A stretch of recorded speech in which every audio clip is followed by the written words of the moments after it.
Buen día. Soy la doctora Marcela Sámano, algólogo intervencionista. El día de hoy voy a charlar con ustedes sobre el abordaje diagnóstico y terapéutico de cefaleas primarias.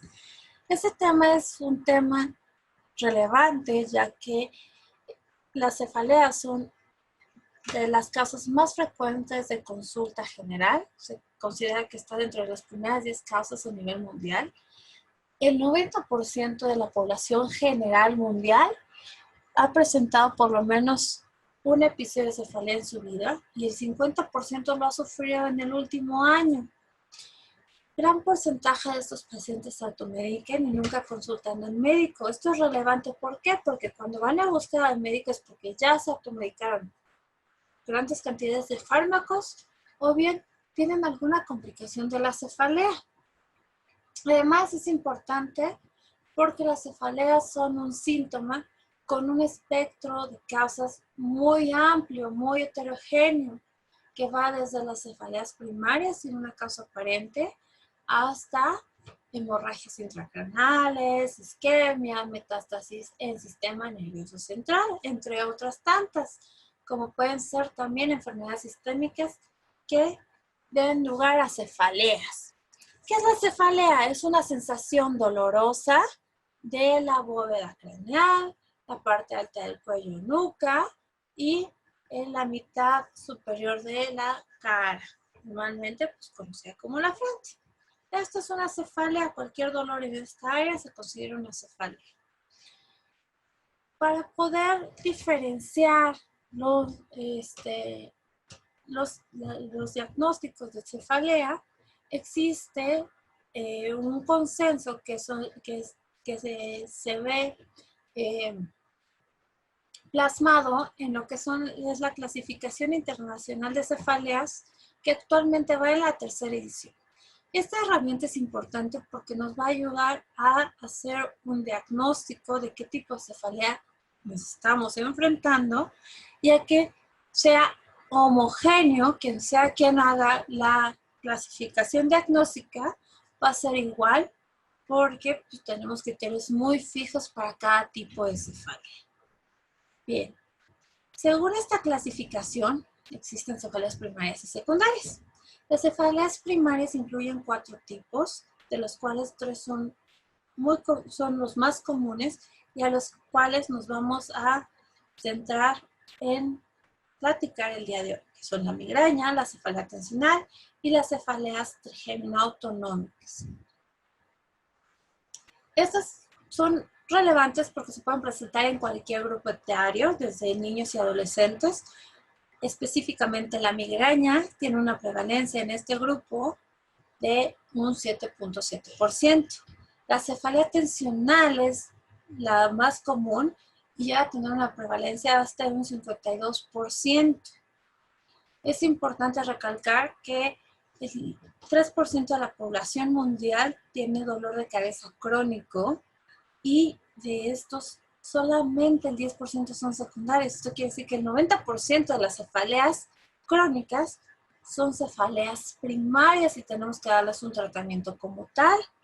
Debemos de darles un tratamiento farmacológico y multidisciplinario adecuado a cada una de estas. ¿Cómo la vamos a abordar y cómo vamos a saber si es una cefalea primaria o secundaria? Pues con un abordaje diagnóstico adecuado, iniciando con la identificación si es una cefalea nueva o diferente en los últimos 6 meses. Teniendo esto identificado, vamos a realizar como buenos profesionales que todos somos, un interrogatorio completo y una exploración física completa. Y dentro del interrogatorio vamos a buscar banderas rojas. Si hay alguna de estas, vamos a evaluar adecuadamente para descartar una causa, y descartar que sea una cefalea secundaria que necesite un tratamiento específico a la causa. Y vamos a buscar banderas amarillas. Las banderas amarillas son la búsqueda de medicamentos, seguimiento con diferentes médicos y factores de mal uso de opioides. Estos nos van a hablar de un panorama un poco más tortuoso al que nos vamos a enfrentar, donde los tratamientos no van a ser tan efectivos en este paciente, o bien y pueden ir acompañados o no de una cronificación de la cefalea. Si este paciente tiene banderas, tiene estas banderas, pues tenemos que tomarlo en cuenta y no es para estigmatizarlo, sino para hacer desde un inicio un tratamiento multidisciplinario con una buena psicoeducación, un seguimiento estrecho y con apoyo de un grupo multidisciplinario. Si no llega a tener banderas amarillas, es más, podemos hacerlo un poquito más holgado el tratamiento. Ahora sí, ya teniendo esto, si no hay banderas rojas, que no hay exploraciones físicas alteradas, vamos a ver si nuestras características de cefalea cumplen con los criterios de migraña, cefalea tensional y trigémino autonómicas.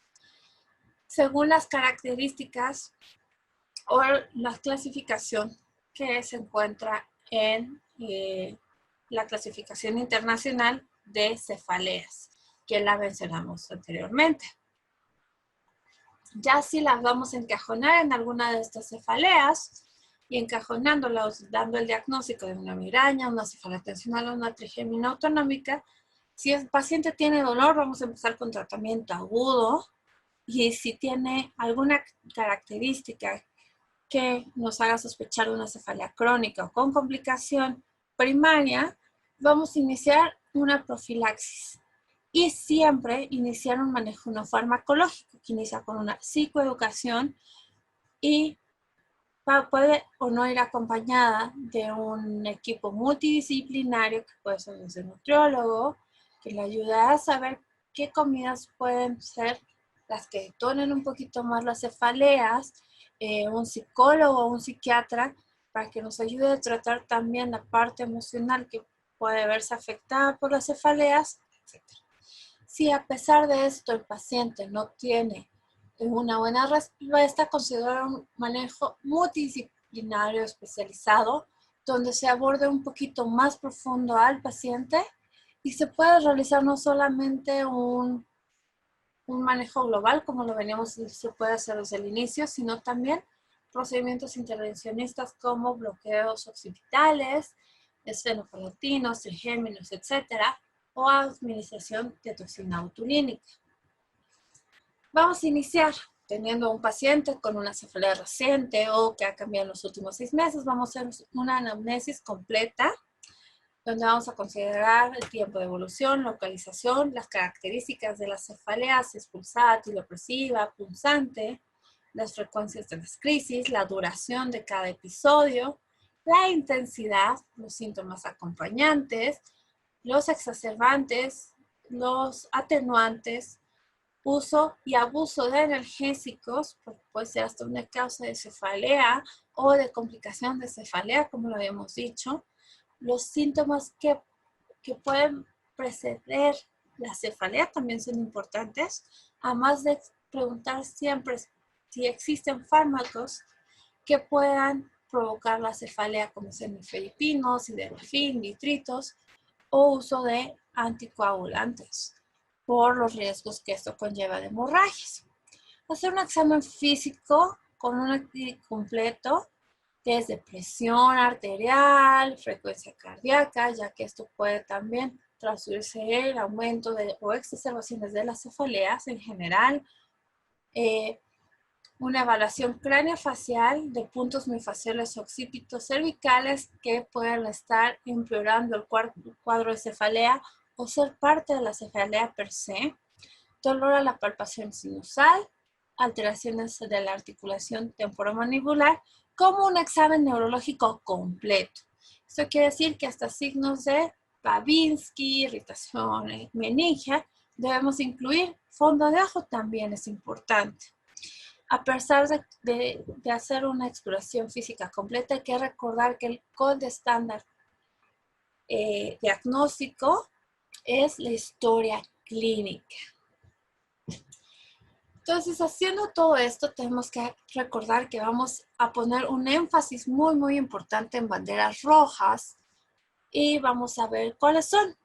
Que sean pacientes con más de 50 años, que tengan antecedentes de neoplasias, inmunosupresiones por enfermedades o por fármacos, riesgo de sangrados, fiebre, pérdida de peso, vómito, papiledema, focalización neurológica, trastornos en la conducta, alteraciones en el nivel de conciencia, cefalea en trueno, que sea refractaria a tratamiento, cambios en las características de la cefalea, cambios con la postura de las características o de la intensidad del dolor y una localización estricta unilateral y que no sea primaria.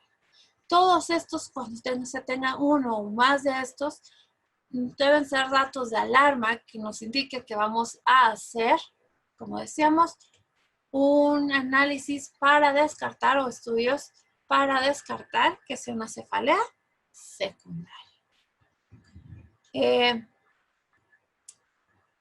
Vamos a hacer, cuando hay banderas rojas o alteraciones al examen físico, un estudio de imagen, tomografía o resonancia magnética. ¿Cómo lo vamos a decidir? Dependiendo qué es lo que tengamos a la mano. Si tenemos solamente tomografía, vamos a decidir hacer tomografía, pero si tenemos la opción de ambas, vamos a preferir la resonancia magnética por su alta especificidad. Es importante recordar que si el paciente cumple con criterios de migraña y está estable, no es necesario hacer resonancia magnética, solamente de banderas rojas o alteraciones al examen físico. Esas serían las dos características más importantes para hacer una neuroimagen.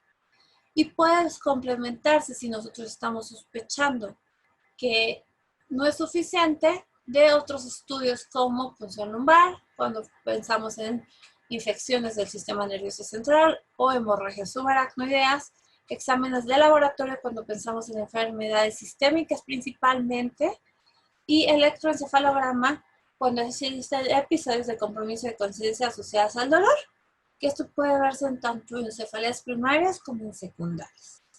Entonces, estos son los estudios con los que podemos complementar el estudiar una cefalea.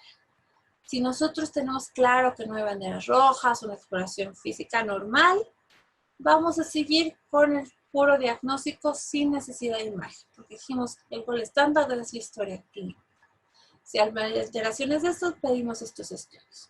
¿En qué casos sí podemos, aunque estén normales estas dos cosas, pedir un electroencefalograma? Cuando tenemos alteraciones de conciencia asociadas al dolor, que lo podemos ver en migraña. Ya teniendo que decimos no tenemos banderas rojas o ya están muy identificadas, descartamos por los estudios complementarios que no es una cefalea secundaria, vamos a clasificarlas dentro de las cefaleas primarias. ¿Cómo vamos a decidir o cómo se va a saber en qué rubro cae de cefaleas y así poder hacer un abordaje diagnóstico adecuado y dar un tratamiento específico para la cefalea por las características? ¿Qué diferencia hay? En la tensional va a ser bilateral, mientras que en la migraña es unilateral. Y en la trigemina autonómica, como su nombre bien lo dice, va a tener una distribución dentro del territorio del trigémino y va a ser unilateral. El dolor en cefalea tensional es no pulsátil, migraña pulsátil y trigémino autonómico punzante. Las intensidades varían de leve a moderada en tensional, moderada a severa en migraña y moderada a severa también en trigémino autonómico. En cuanto al si empeora o no con actividad, en la cefalea tensional no, mientras que en la migraña la actividad física la aumenta y en la trigémina autonómica son paroxísticas completamente. Síntomas acompañantes en la cefalea tensional, podemos ver náusea o vómito o ninguna de las dos, que es lo más común. En migraña normalmente sí vamos a ver náusea y o vómito, fotofobia y fonofobia. Y en trigémino autonómicos, como su nombre lo dice, síntomas autonómicos como enrojecimiento del ojo, lagrimeo, congestión nasal, escurrimiento nasal, edema palpebral. que es importante en la cefalea tensional. Podemos tener hipersensibilidad a la palpación normal. En la migraña, solamente el 15% va a tener aura, el resto no. Y podemos ver en el 5% de los pacientes con migraña, aura sin cefalea. Y es muy importante. En las trigémino autonómicas existen características específicas, ya que hay una subfamilia de 4. Es muy importante la diferencia, porque eso nos va a ayudar dentro del diagnóstico y el tratamiento específico. ¿Cuáles son? Es la cefalea en racimos, la hemicraniana paroxística, la cefalea neuralgiforme unilateral de breve duración, SUNT, y SUNA, que es cefalea neuralgiforme de breve duración con síntomas autonómicos, y la cefalea hemicraniana continua. La diferencia son las frecuencias, que en racimos es de 1 a 8 episodios al día, hemicraniana paroxística de 5 a 50, SUNT y SUNA de 1 hasta 1000, y la hemicraniana continua, como dice su nombre, es constante. En duraciones, la cefalea en racimos va de 15 a 180 minutos, la hemicraniana paroxística de 2 a 30 minutos, SUNT y SUNA pueden ir de segundos a 10 minutos el episodio, y la hemicraniana continua son más de 3 meses con exacerbaciones de 30 minutos hasta 3 días. Es muy común en estas cefaleas ver intranquilidad, pero es más común en la de racimos y menos en SUNT y SUNA. Ciclo circadiano la vamos a ver únicamente en racimos y es muy raro verla en cualquier otra de las cefaleas trigémino autonómicas. Aquí hay detonantes en las cefaleas trigémino autonómicas muy detectados. En la cefalea de racimos, el alcohol y la nitroglicerina. En hemicranianas paroxísticas, alcohol, nitroglicerina, movimientos cervicales. SUNT y SUNA, los estímulos cutáneos y los movimientos cervicales. Y en la hemicraniana continua, el alcohol. Entonces, ya teniendo estas características, ya decidimos qué tipo de cefaleas por las características clínicas. Ahora vamos a subclasificar. Decimos que es una migraña porque es unilateral, severa, pulsátil, que el paciente tiene náusea, vómito, fotofobia, fonofobia. Podemos clasificarla como sin aura, con aura, y estos dos subtipos pueden ser crónicas. Complicaciones de la migraña, que es importante, migraña probable y síndromes episódicos que pueden asociarse a la migraña. La migraña con aura se subdivide en algunos tipos familiares y en la aura típica sin cefalea. Cuando son episodios esporádicos, solamente vamos a dar abortivos. Cuando ya es una migraña crónica, o vemos pacientes con complicaciones de migraña o síndromes episódicos que pueden asociarse a migraña, pues vamos a dar no solamente abortivos, sino también vamos a dar profilaxis, sobre todo en migraña crónica y cuando los pacientes llegan a tener complicaciones y que pueden afectar de manera importante, es cuando vamos a dar profilaxis. Si no únicamente cuando presenten aura o empiecen con el dolor, es bien importante. Si un paciente es una migraña con aura, se debe dar el tratamiento abortivo desde que empieza el aura, no esperar al dolor como tal. Desde ese momento, empezar el tratamiento. ¿Y qué tratamientos existen o son los adecuados para migraña? Son dos grupos importantes, los analgésicos no esteroideos y paracetamol, y los triptanos los que tienen mayor evidencia. ¿Cómo vamos a decidir cuál de todos estos darle? Pues vamos a decidir dependiendo de la disponibilidad que tengamos, las características generales del paciente, porque no todos los pacientes pueden tolerar algunos fármacos, tienen alergias, etcétera. Y si el paciente ha consumido fármacos previamente para este tipo de dolor. Si los ha consumido y son exitosos, es preferible quedarnos con el mismo. Si el ibuprofeno le funcionó, ya no hay que darle naproxeno y que ahora que es mejor sumatriptán, mejor le quitamos el ibuprofeno y le damos sumatriptán como abortivo. Quedémonos con el ibuprofeno. Es mucho mejor quedarnos con uno que estar buscando y cambiando y que no funcione. Entonces, esa es una de las características importantes. Sumatriptán es muy útil, sobre todo cuando lo estamos utilizando en pacientes con migraña con aura crónica y les ayuda. En algunas ocasiones, ¿cómo lo vamos a hacer?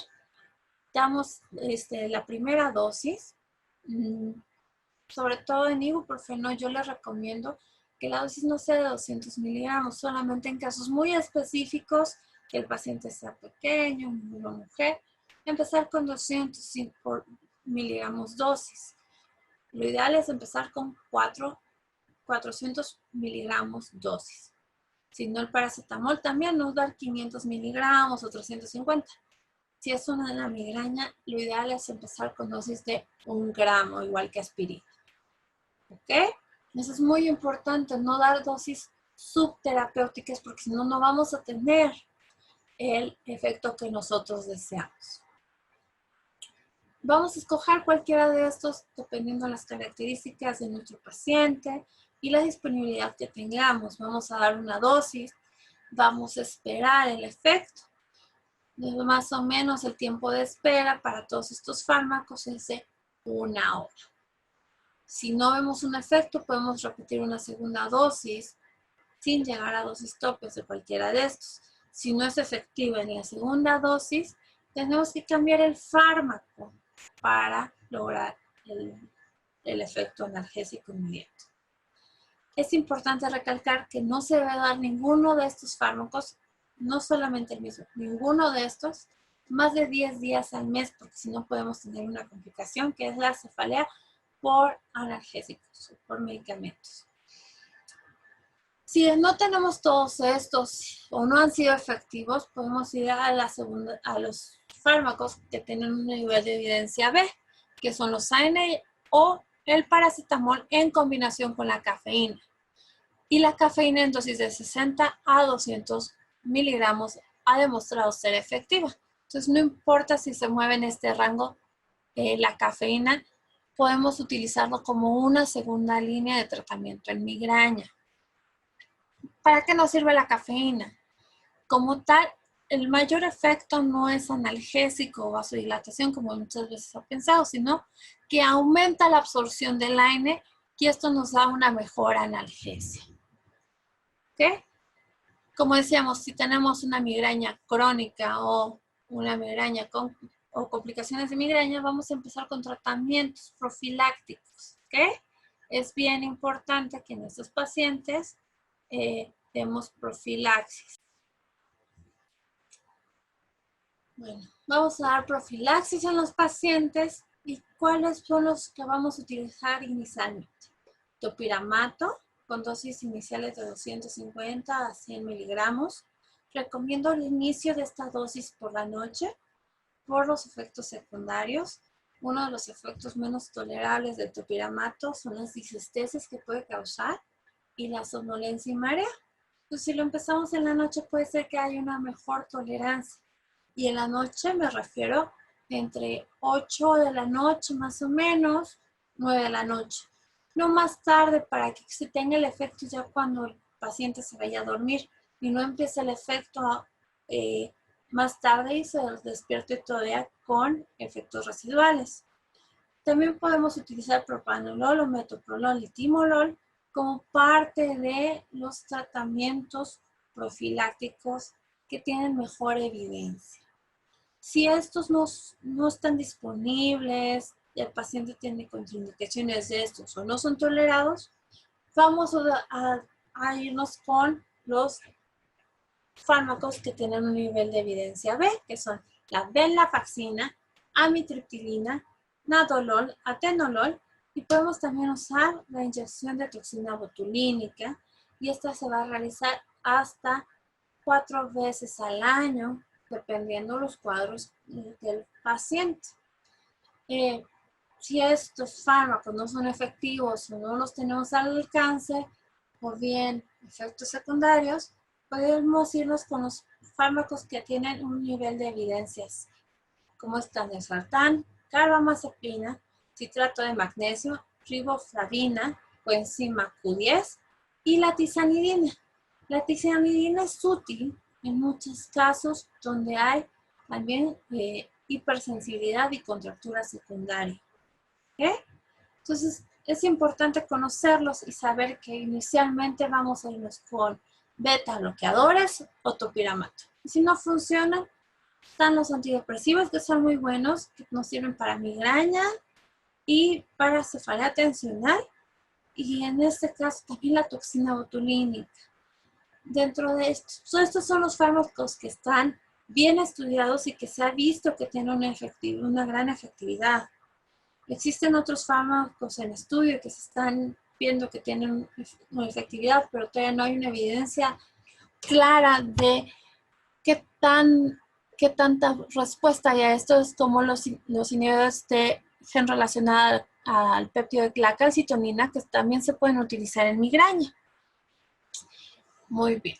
Pues ya dimos el tratamiento profiláctico y profiláctico de los pacientes con migraña. Lo vamos a iniciar normalmente con una dosis baja, con la dosis más baja, y vamos a lograr entrar a este rango terapéutico, como lo están viendo del lado derecho de la diapositiva. Sí, y vamos a valorar el resultado dentro de los siguientes 4 a 6 semanas. Si empieza a haber una disminución de el número de episodios, que es importante porque es una de las razones por las que lo vamos a dar. Normalmente decimos que es crónica la cefalea cuando hay más de 15 días de cefalea en los últimos 3 meses. O sea, 15 días por mes en los últimos 3 meses. Entonces va a ver que haya disminución en el número de días. De estos 15 días se reduzcan, o 20 días se reduzcan, o bien la intensidad de la cefalea reduzca. Puede ser cualquiera de estos dos, o estos dos criterios disminuyen.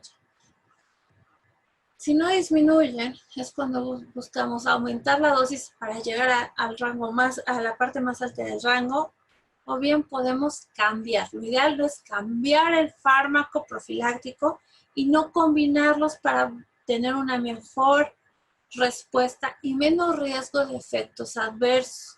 El que usemos 2 fármacos no va a mejorar el efecto profiláctico, ¿ok? Entonces vamos a utilizar uno, pero a buenas dosis, y si no funciona, le damos 4 a 6 semanas para ver el inicio de la disminución de los episodios o de la intensidad, y de ver que no empieza la disminución, cambiarlo completamente.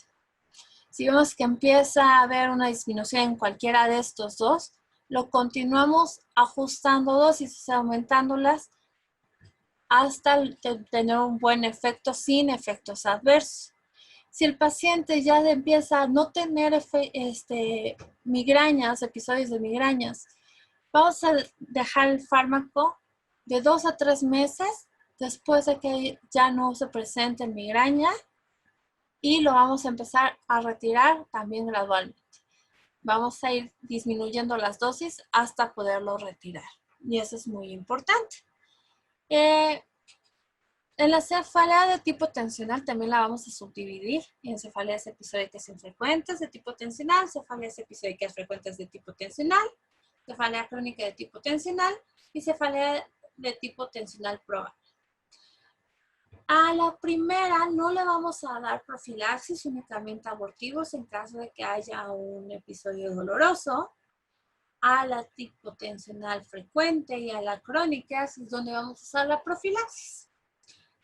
Y en todas vamos a usar, como decía, pues un abortivo en caso de que haya un episodio.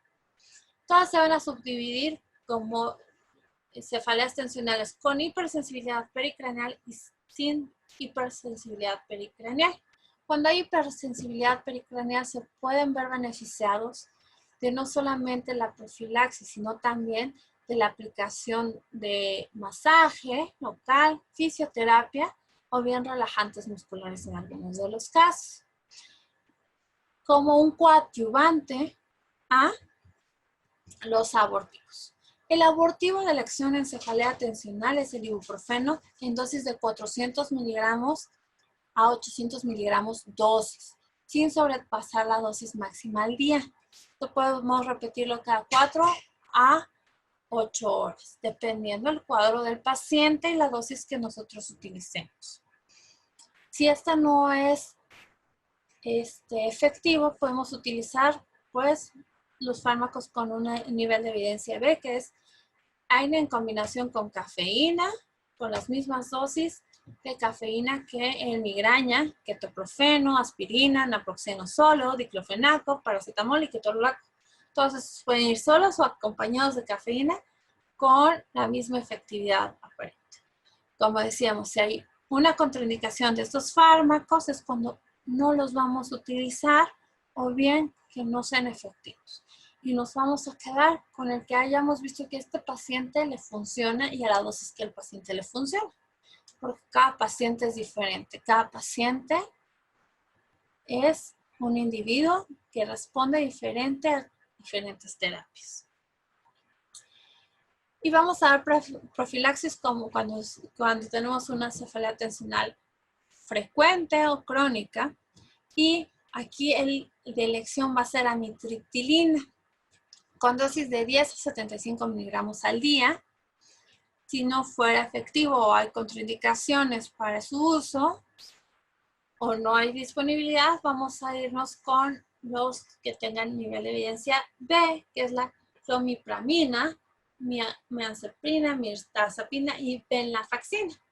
Si nos damos cuenta, tanto en migrañas como en cefalea tensional, los antidepresivos tienen un lugar dentro del tratamiento profiláctico. Y si estos no fueran efectivos, podemos utilizar citalopram, sertralina, terapia cognitiva conductual, terapia de relajación, terapia física y acupuntura. Como decía, cuando hay hipersensibilidad, las terapias de relajación, terapia física y la acupuntura pueden ser útiles como coadyuvantes a la terapia ya establecida. Y lo mismo, vamos a dar una profilaxis con las mismas características, un solo fármaco, y si no funciona, cambiarlo por completo. Si va funcionando por el número de crisis al mes o por disminución de la intensidad, ir ajustando dosis hasta lograr la dosis más efectiva o que tengamos síntomas adversos. Y en este momento, quedarnos con este fármaco hasta que el paciente presente 3 meses con un dolor leve o bien que desaparezcan por completo las cefaleas de este paciente. Y en este momento disminuir hasta retirar por completo el fármaco. En las cefaleas trigémino-autonómicas, como decía, son 5 subtipos principales, que la de racimos, cefalea hemicraneal paroxística, cefalea neuralgiforme unilateral de breve duración, cefalea neuralgiforme unilateral de breve duración con síntomas autonómicos craneales, hemicraneana continua y cefalea trigémino autonómica propia. En todas estas, ¿cuándo vamos a darlo? Cuando son crónicas o bien la subtipo persistente, ¿no? Continua. De hecho, en la hemicraneana continua siempre vamos a dar tratamientos profilácticos. En el resto solamente cuando sean crónicas. El tratamiento abortivo va a ser diferente. En la hemicraneana paroxística continua, la indometacina va a ser diagnóstica y va a ser tratamiento, con dosis de indometacina de 75 a 150 miligramos dosis al día. La dosis recomendada, que se ha visto que tiene mayor efectividad, es de 150 miligramos y es importante. Entonces, hemicraneanas, indometacina como abortivo, siempre. Si no llegaran a ser efectivos, hay que combinar con algún esteroide. ¿Ok? Sunt y Suna, podemos utilizar esteroides con dosis de prednisona de 1 miligramo por kilo, pero no más de 60 miligramos al día y por 5 días. También es útil como abortivo la lidocaína intravenosa con dosis de 1 a 3.5 miligramos kilo hora hasta por 10 días continuos. También podemos utilizar los bloqueos del nervio occipital mayor como parte del tratamiento abortivo. En la cefalea en racimos. La cefalea en racimos, a diferencia de todos, tenemos un tratamiento abortivo, un tratamiento de transición y un tratamiento profílico. En la cefalea en racimos es importante el uso de oxígeno, más de 7 litros minuto. Normalmente se considera que con 10 litros minuto a más de 20 minutos tiene una buena efectividad. El sumatriptán, específicamente subcutáneo o nasal, y el solmitriptán nasal son los tratamientos de elección en cefalea en racimos. Si no tenemos una buena respuesta, podemos utilizar lidocaína spray a nivel nasal, octreotide, 10 microgramos subcutáneos, y podemos utilizar también el tratamiento de transición, que sería los esteroides. Prednisona de 60 a 100 miligramos al día o metilprednisolona 100 miligramos al día por no más de 5 días. E ir bajando la dosis de 10 miligramos en 10 miligramos hasta retirar por completo el esteroide. Normalmente los esteroides los vamos a hacer cuando vimos que estos fármacos abortivos tengan una efectividad menor del 30% para disminuir el dolor o bien el número de días que se está presentando la cefalea en racimo es más de 15 días al mes por más de 3 meses. Empezamos el tratamiento con esteroide. Y vamos a empezar la profilaxis cuando son crónicas. ¿Cuál? Más de 15 días por mes, por más de 3 meses. En la cefalea por racimos, el de elección sería verapamilo con dosis de 240 a 960 miligramos día, seguido por litio o topiramato, se pueden utilizar con una buena efectividad. También se ha utilizado melatonina, 10 miligramos día, baclofeno y ácido valproico. Estos todavía existe una incertidumbre y una controversia en su uso, pero se ha visto que son útiles. Para las cefaleas semicraneanas, tanto paroxística y continua, la profilaxis es con topiramato como farmacológico y se puede utilizar como profiláctico el bloqueo de occipital mayor. Para Sunt y Suna, el fármaco de elección para profilaxis es la motrigina de 100 a 200 miligramos día. En caso de que esto no funcione o haya contraindicaciones, podemos usar topiramato, gabapentina, bloqueos del trigémino y estimulación del nervio occipital. También se ha visto útil dentro de la literatura el uso de estimulación profunda para Sunt y Suna. Como tal, pues estos son los tratamientos y existen algunas recomendaciones. Muchas veces pensamos en usar opioides dentro del tratamiento. En las cefaleas, los opioides no son útiles, deben de evitarse y también no recomendar que el paciente se automedique o que vaya por medicamentos de libre venta. Si esto, siempre decirles que no pueden ser más de 10 días de este tipo de fármacos porque si no podemos tener la complicación de una cefalea por abuso de sustancias. Y siempre es importante un seguimiento estricto, sobre todo en los pacientes que vemos banderas amarillas o bien que nuestro tratamiento no está siendo tan efectivo. Cuando tenemos un paciente con cefalea, debemos de citarlo no más de 4 a 6 semanas después de iniciar el tratamiento profiláctico y darle el seguimiento inicialmente a las 12 semanas nuevamente del inicio de tratamiento y después por lo menos cada 3 a 6 meses. Y solamente darlos de alta cuando un paciente haya estado sin fármacos ya profilácticos y abortivos durante un año. Eso sería el panorama ideal para los pacientes con cefaleas primarias. Creo que es un tema muy interesante y difícil porque características muy pequeñas nos hacen la diferencia del cuadro, por lo que es importante no saberse de memoria tal vez todos los criterios diagnósticos, pero sí tomarlos en cuenta y saber que existe la fuente de la Clasificación Internacional de Cefaleas, donde podemos checar todos los criterios. Y de hecho en el 2018 hicieron la publicación en español de esta clasificación, entonces no tenemos el pretexto ni de la barrera de idioma. Y siempre recordar usar dosis adecuadas y no subterapéuticas, aunque le tengamos miedo a los efectos adversos. Mejor cuidar siempre los efectos adversos del fármaco, dar los datos de alarma y una buena psicoeducación y una buena relación médico-paciente en las cefaleas es importante para garantizar el éxito de nuestro tratamiento. Muchas gracias.